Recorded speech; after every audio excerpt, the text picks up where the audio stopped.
বিসমিল্লাহির রহমানির রহিম।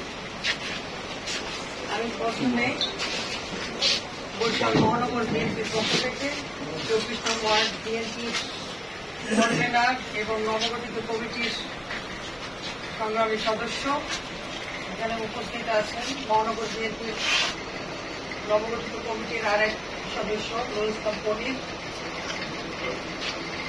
সহ 24 নং ওয়ার্ড বিএনপি, যুবদল, ছাত্রদল, স্বেচ্ছাসেবক দল, শ্রমিক দল, মূল দল সকল পর্যায়ের নেতৃবৃন্দকে আমার মহানগর বিএনপির পক্ষ থেকে সংগ্রামী শুভেচ্ছা ও বিপ্লবী অভিনন্দন জানাই। আজকে আমি একটি কথা বলতে চাই।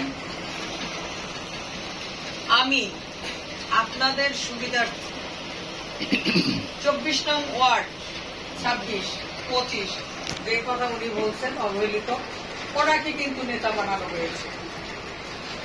অতএব আপনারা ওনার কাছে কিন্তু বলবেন, উনি কিন্তু নেতা এখন মহানগর বিএনপি।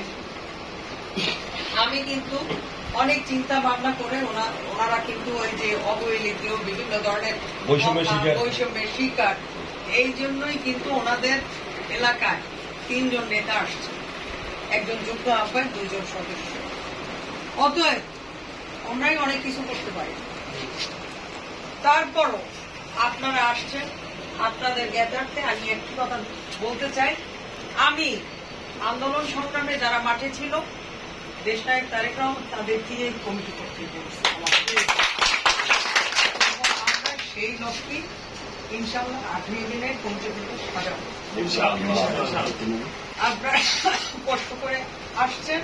আমি আবারও আপনাদেরকে আমার মহানগর বিএনপির পক্ষ থেকে এবং আমার ব্যক্তিগত পক্ষ থেকে আপনাদেরকে আবারও শুভেচ্ছা অভিনন্দন জানাচ্ছি। এই বলে আমি আমার বক্তব্য শেষ করছি। বাংলাদেশ জিন্দাবাদ, জাতীয়তাবাদী দল জিন্দাবাদ, 24 নম্বর ওয়ার্ড বিএনপি জিন্দাবাদ, আগামী দিনের রাষ্ট্রনায়ক তারেক রহমান জিন্দাবাদ, খালেদা জিয়া জিন্দাবাদ, শহীদ জিয়া অমর হোক। আবারও আপনাদেরকে ধন্যবাদ জানাই।